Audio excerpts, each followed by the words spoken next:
Student, welcome back to biology with Jatin YouTube channel. आज की इस वीडियो पे हम बात करने वाले हैं मेगास्पोरोजेनेसिस और डेवलपमेंट ऑफ फीमेल गैमेटोफाइट्स के बारे में।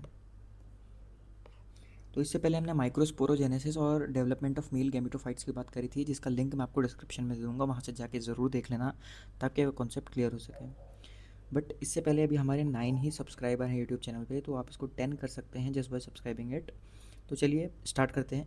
तो जो मेगास्पोरोजेनेसिस होती है, ये फीमेल गैमीट्स को, प्लांट में फीमेल गैमीट्स के प्रोडक्शन की प्रोसेस जो होती है वो मेगास्पोरोजेनेसिस के थ्रू होती है। ये एक डायोशियस प्लांट है बच्चों। ये कौन सा प्लांट है? ये एक डायोशियस प्लांट है, यानी कि इसमें मेल और फीमेल दोनों गैमीट्स एक ही फ्लावर में होते हैं। इसे हम डायोशियस कहते हैं। ठीक है, तो देखो इसमें ये जो पार्ट दिख रहा है आपको, ये एक एंथर है और ये इसके नीचे जो डंडी है इसे स्टेमन कहा जाता है। तो जो एंथर होता है ये मेल गैमीट्स का फॉर्मेशन में हेल्प करता है, और जो ये पार्ट आपको दिख रहा है जिसको मैं आउटलाइन कर रहा हूँ पर्पल कलर से, ये पूरा पार्ट जो होता है बच्चों, ये फीमेल गैमीट्स के फॉर्मेशन का काम करता है। इसका जो सबसे टॉप का पार्ट होता है इसे हम कहते हैं स्टिग्मा, और जो नीचे की जो लेयर होती है इसे हम कहते हैं स्टाइल, और जो लास्ट में जो ये स्ट्रक्चर होते हैं बॉल जैसे, इन्हें हम कहते हैं ओवरी। तो ओवरी में आपके फीमेल गैमिट्स का फॉर्मेशन होता है। ओवरी में जो आप ये छोटे छोटे ये देख रहे हैं बॉल लाइक स्ट्रक्चर, इन्हें हम क्या कहते हैं? ओव्यूल कहते हैं। अब ओव्यूल के स्ट्रक्चर को जब हम समझेंगे तब हम जान पाएंगे कि फीमेल गैमेट का प्रोडक्शन होता कैसे है। ये जो स्ट्रक्चर आप एक देख रहे हो यहाँ पर, ये एक ओव्यूल का स्ट्रक्चर है। ठीक है, इसमें ये जो आप पार्ट देख रहे हो, ये वो पार्ट है जो इसे प्लेसेंटा से जोड़ता है। प्लेसेंटा का मतलब ये जो पार्ट दिख रहा है इसे प्लेसेंटा कहते हैं। ये जो पार्ट होता है ये इसे प्लेसेंटा से जोड़ता है। इस पार्ट को हम कहते हैं फ्यूनिकल। ये है इनर इंटीग्यूमेंट, ये है outer integument. Synergids, egg cell, embryo sac, secondary nucleus, antipodal cell, सेलेसा, ये इसके पार्ट्स होते हैं। बट हमको इसके पार्ट्स को समझना पड़ेगा अच्छे तरीके से। सबसे पहले हमने यहाँ पर लिखा है फ्यूनिकल के बारे में। फ्यूनिकल के बारे में हमने लिखा है स्टॉक होता है जो कि अटैच करता है ओव्यूल को प्लेसेंटा से। तो ये हमारा पूरा ओव्यूल है, इसको जो प्लेसेंटा से जोड़ता है उसे हम फ्यूनिकल कहते हैं। फ्यूनिकल ओव्यूल, ये ओव्यूल है, ये प्लेसेंटा है। फ्यूनिकल ओव्यूल को प्लेसेंटा से जोड़ता है। हाइलम क्या होता है? Hilum attachment point between ovule and funicle. Ovule ये है बच्चों और फ्यूनिकल ये है बच्चों। ठीक है, तो इस पॉइंट को हम क्या कहते हैं? आपका हाइलम। क्योंकि ये ओव्यूल और फ्यूनिकल को आपस में जोड़ रहा है इसलिए हम इसे हाइलम कहते हैं। इंटीग्यूमेंट क्या होते हैं? इंटीग्यूमेंट, ये जो स्ट्रक्चर आप देख रहे हो ना, ये जो बाहर को निकले हुए हैं, इन स्ट्रक्चर्स को हम इंटीग्यूमेंट कहते हैं। देखो, ये एक छोटा इंटीग्यूमेंट है, ये एक बड़ा इंटीग्यूमेंट है। तो जो अंदर की होता है उसे हम इनर इंटीग्यूमेंट कहते हैं, और जो बाहर की ओर होता है उसे हम आउटर इंटीग्यूमेंट कहते हैं। इनका काम होता है प्रोटेक्शन का। बट कुछ ओव्यूल ऐसे भी होते हैं जिनमें एक इंटीग्यूमेंट पाया जाता है और कुछ में इंटीग्यूमेंट नहीं पाए जाते हैं। फिर आती है माइक्रोपाइल। माइक्रोपाइल वो पार्ट होता है जहाँ से एक पोलन जो ट्यूब होती है वो एंटर कर सकती है एग्स में। तो पोलन ट्यूब एक ऐसा स्ट्रक्चर होता है जिसमें दो मेल गैमीट्स होते हैं, एक आपकी न्यूक्लियस सेल होती है। तो इसके बारे में हमने पढ़ा है माइक्रोस्पोरोजेनेसिस में। माइक्रोस्पोरोजेनेसिस में हमने पूरा इसका डिटेल डिस्कशन किया है, तो आप वहाँ से इसको देख के समझ लेना कि पोलन ट्यूब इस माइक्रोपाइल के थ्रू अंदर एंटर करती है। फिर हमारा अगला आता है चेलेसा। चेलेसा जो होता है माइक्रोपाइल के अपोजिट पार्ट। ये माइक्रोपाइल है, ठीक है, ये माइक्रोपाइल है, इसके अपोजिट में जो होता है उसे हम चेलेसा कहते हैं। तो ये रहा चेलेसा, इस पार्ट को हम चेलेसा कहते हैं, राउंड शेप का। ओके, फिर आता है न्यूक्लियस। न्यूक्लियस क्या होता है? इस पार्ट को हम न्यूक्लियस कहते हैं।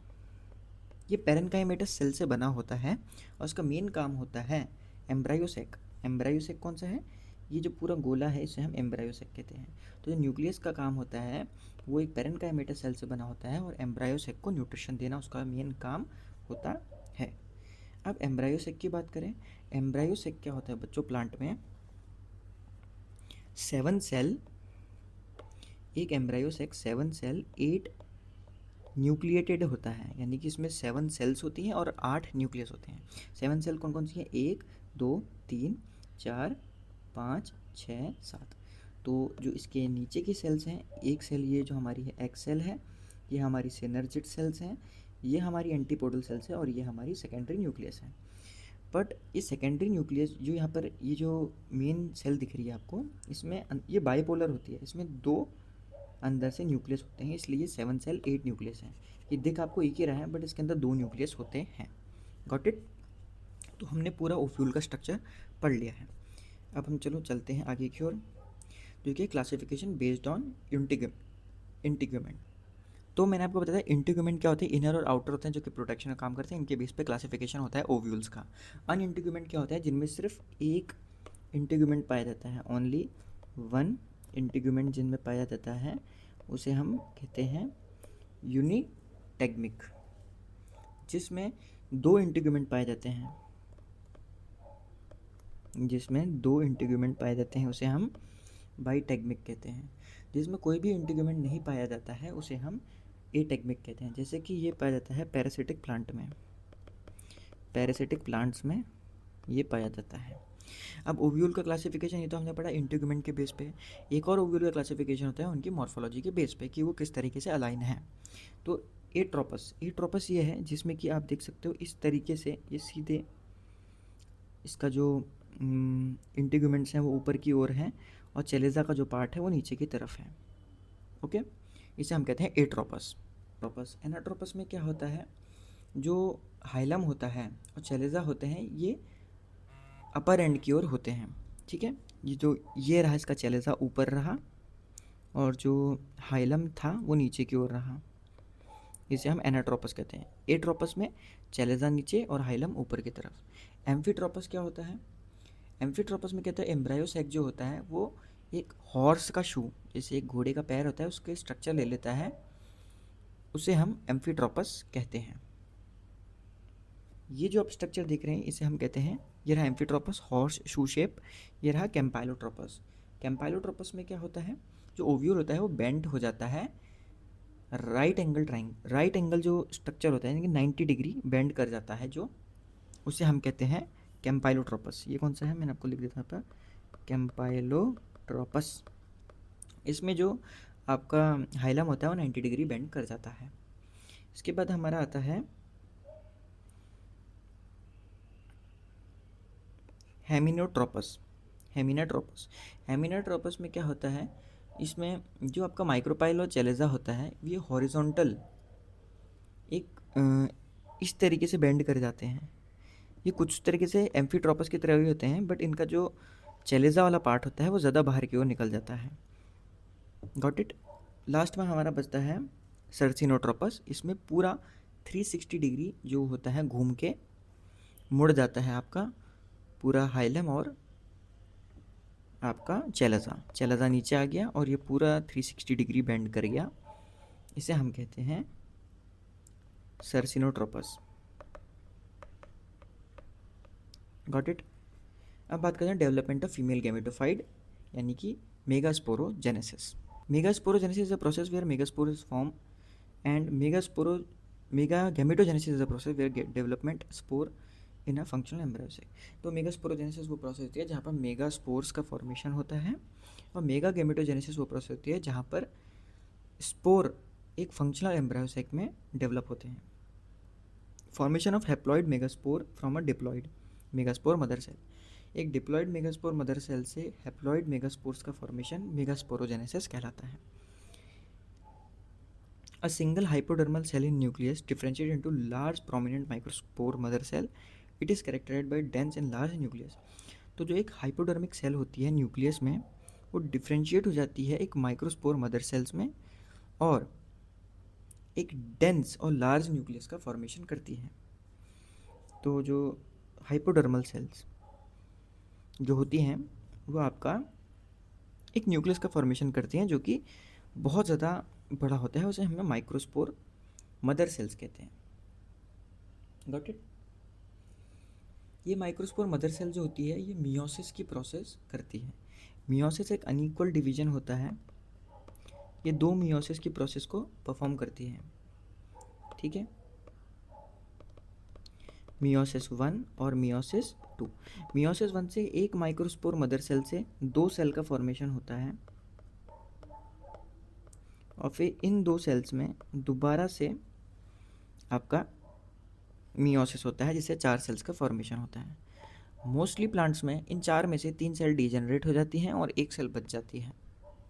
यही सेल आगे जाके सारा काम हमारी करने वाली है। अब जो मेगास्पोर की जो एक सेल बची थी फीमेल गैमेटोफाइट, ये माइटोटिक डिवीजन की ओर बढ़ती है। इसमें माइटोटिक डिवीजन होता है। अब ये जो सेल्स थी बाई चांस माना जो कि हमारी बनी थी, ये वाली सेल्स, इसमें होगा माइटोसिस। माइटोसिस होता है इक्वल डिवीजन। तो एक सेल से हमारी 2 सेल बन गई, 2 सेल से हमारी बनेंगी 4 सेल, और 4 से हमारी दोबारा बन जाती हैं 8 सेल्स।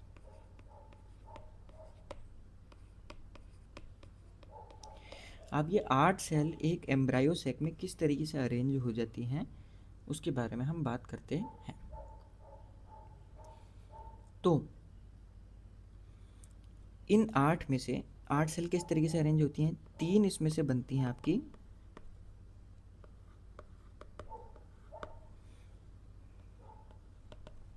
ठीक है, ये एक ही पार्ट होता है। ओके, इस तरीके से ये सेल्स आपस में 8 के 8 जो आपके हैप्लॉइड सेल्स बनी थी वो इस तरीके से अरेंज हो जाती हैं। ओके,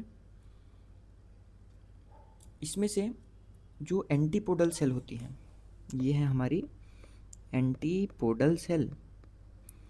ये तीनों एंटीपोडल सेल है, ये चेलेजा एंड की ओर होती हैं। चेलेजा एंड मैंने आपको दिखाया था, कौन सा था, ये है चेलेजा एंड, ये चेलेजा एंड है। और ये तीनों जो हैं ये एंटीपोडल सेल्स हैं। Got it. ये जो बीच में है इसे हम सेंट्रल सेल भी कहते हैं। ठीक है, इसे हम सेंट्रल सेल कहते हैं। और जो नीचे हैं इसमें आपकी 2 सेल्स आती हैं। एक आती है आपकी कौन सी, सिनर्जिड्स, और एक आती है एक्स सेल। इतना है इसमें। चलिए फंक्शन समझते हैं, एंटीपोडल सेल के क्या फंक्शन होते हैं। तो जो एंटीपोडल सेल होती है वो चलेजा एंड की ओर सिचुएटेड रहती है और उसका मेन काम होता है न्यूट्रिशन। ये न्यूट्रिएंट्स को ट्रांसफ़र करती है न्यूक्लियस से एम्ब्रायोसाइक की ओर, और जब फर्टिलाइजेशन होता है तो ये डीजनरेट हो जाती हैं। तो ये क्या करती है, न्यूट्रिशन का ट्रांसपोर्टेशन का काम करती है एम्ब्रायोसाइक में, यानी कि यहाँ से न्यूट्रिशन लेती है और एम्ब्रायोसाइक ये रहा, इस पर डालती है न्यूट्रिशन को। ये काम होता है एंटीपोडल सेल्स का। सेंट्रल सेल क्या होती है, सेंट्रल सेल्स 2 न्यूक्लियस कंटेन करती है।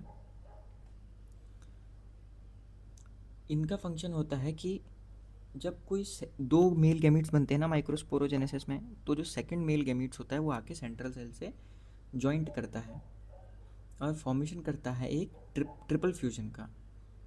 ठीक है, और इससे क्या होता है, फॉर्मेशन होता है एंडोस्पर्म का, और जो ये जो बनता है पैकेज ये फीड करता है एम्ब्रायो को।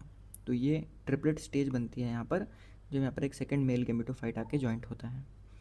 एक्स सेल से प्राइमरी मेल गैमेटोफाइट्स आके जॉइंट करता है और ये बाद में न्यू प्लांट के फॉर्मेशन का काम करता है। ठीक है, इससे पहला मेल गैमेटोफाइट आके एक्स सेल से जुड़ता है, सेकेंडरी मेल गैमेटोफाइट आके सेंट्रल सेल से जुड़ता है, दोनों सेंट्रल सेल से एक साथ जुड़ता है, जिससे कि आपका फॉर्मेशन होता है किस चीज़ का, एंडोस्पर्म का। एंडोस्पर्म लेयर का फॉर्मेशन होता है और ये फीड करता है एम्ब्रायो को। सिनर्जिड्स का काम क्या होता है, सिनर्जिड्स का काम होता है एयर ट्रैफिक कंट्रोल का। जैसे एक एयर ट्रैफिक कंट्रोल होता है वो काम करती है सिनर्जिड्स। ये एक केमिकल सिक्रीट करती हैं जो कि पोलन ट्यूब, जो कि आपके माइक्रोस्पोर में पोलन ट्यूब होती है, उस पोलन ट्यूब को रास्ता देती है एक्सेल्स तक आने तक का। तो ये काम होता है आपका सिनर्जिड्स का। तो आई होप आपको ये तीनों चीज़ें समझ में आ चुकी होंगी सारे सेल्स के बारे में, कि कैसे ये 7 सेल्स हैं और 8 सेल्स हैं और 7 न्यूक्लिएटेड हैं। नहीं सॉरी, 7 सेल्स हैं और 8 न्यूक्लिएटेड है। ठीक है, इस बात को ध्यान रखना, 7 सेल और 8 न्यूक्लिएटेड। तो एक बार फिर से मैं आपको बताता हूँ एंटीपोडल सेल्स का काम क्या होता है। एंटीपोडल सेल्स का काम होता है न्यूट्रिशन देना और आपका जो आउटर मोस्ट एम्ब्रायो सेक है उसको न्यूट्रिशन देना, उसकी ग्रोथ करना। सेंट्रल सेल में क्या होता है, सेंट्रल सेल एक बाइपोलर होती है, इसमें 2 न्यूक्लियस होते हैं और सेंट्रल सेल में आके सेकंड मेल गेमेटोफाइट जॉइंट होता है जो कि एंडोस्पर्म का फॉर्मेशन होता है। एंडोस्पर्म न्यूक्लियस जो होता है उसका फॉर्मेशन होता है सेंट्रल सेल से। तीसरी होती है एक्सेल। एक्सेल से फर्स्ट मेल गेमेटोफाइट आके जुड़ता है जिससे कि न्यू प्लांट का फॉर्मेशन होता है। सिनर्जिड्स जो होती है वो केमिकल को रिलीज़ करती है जो कि आपका पॉलन ट्यूब को एक्सेल्स तक आने तक का रास्ता देती है। तो इतना ही था इस वीडियो में। आई होप आपको वीडियो पसंद आएगी। Thank you so much for watching the video.